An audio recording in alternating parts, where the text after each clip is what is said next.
Hello, everybody.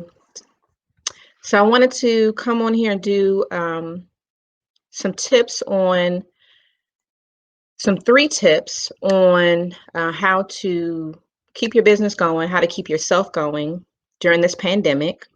So I want to introduce myself. My name is Joy A. Johnson, and I'm an author as well as entrepreneur. So this company, Bayside Accounting, they are, like I said, they're located in Annapolis, Maryland. They they created a group on Facebook that was Maryland self-employed unemployment benefits information.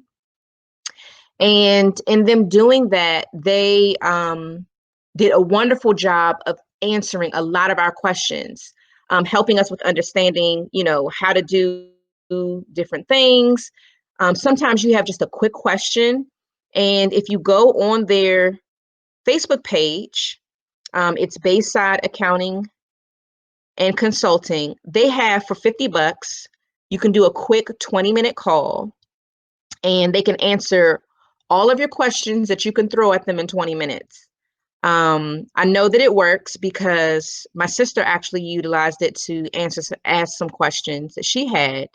And because they're so well versed in this whole PPP, EIDL, unemployment, pandemic, and the CARES Act, they're very resourceful, extremely resourceful. So I would highly encourage you to reach out to them if you have any questions. For $50, they can answer your specific questions, especially if you're not a Maryland resident. I would still reach out to them and see if they can maybe still answer your question, because your question may not be state specific. They may be able to give advice, or they may be able to recommend another accounting from the state that you're in. So it's worth liking their page and just reading through some of their information, because they have a wealth of information here that can help you understand what is what, and all that's going on, because it's a lot of information.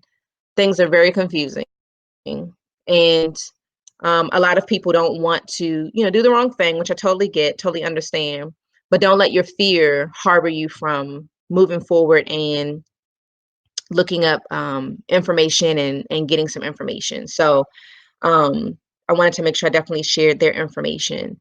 And so if you have any questions for me, feel free to reach out to me. You can go to Joy the Key. It's my Facebook page, and you can ask questions in the on my wall, or you can send me direct questions, and I have no problem answering any questions. If I don't know the answer, I'll tell you I don't know. But I will try to refer you to someone, or help get the information for you to help see your business thrive. So just do a quick recap. If you want to get a template business plan, send me a message on Joy the Key, and I'll send you a template business plan. There's no charge. I'm just going to send it to you. And then you replace the information you see there with your business information. Remember, your business plan is a living, breathing document. You want to update it as things change. You can make it an annual update if you want, like when you do your taxes, then you update your business plan. But you want to keep it fresh, keep it updated. A lot of grants are asking for business plan information. So you want to have it ready to go so that you can submit it to apply for these grants. Second, you want to make sure that you're looking at all your options: PPP loan, EIDL, grant/loan, that's through the SBA, unemployment. Those programs are not only for, those programs are for self-employed persons. Of course, unemployment is for W-2 people as well, but now because of the CARES Act, it is available to us self-employed persons, gig workers, contractors, sole proprietors, all that. And then of course, if you have employees, you're definitely able to take advantage of those programs. So apply, apply, apply. I know there's a deadline coming up in like 4 days for one of the programs. So look into that. And then number 3, use Google, so that way you can get the Google alerts about any program, any grant, and that information will come to your inbox. You can set it up the frequency. So if you want it daily or weekly, But for every category that you apply, you want to make sure that you apply for, if you are a woman, if you're Black, if you're LGBTQ, any type of category that you can figure out as a small business owner, put that in your alert so that way that information comes directly to you.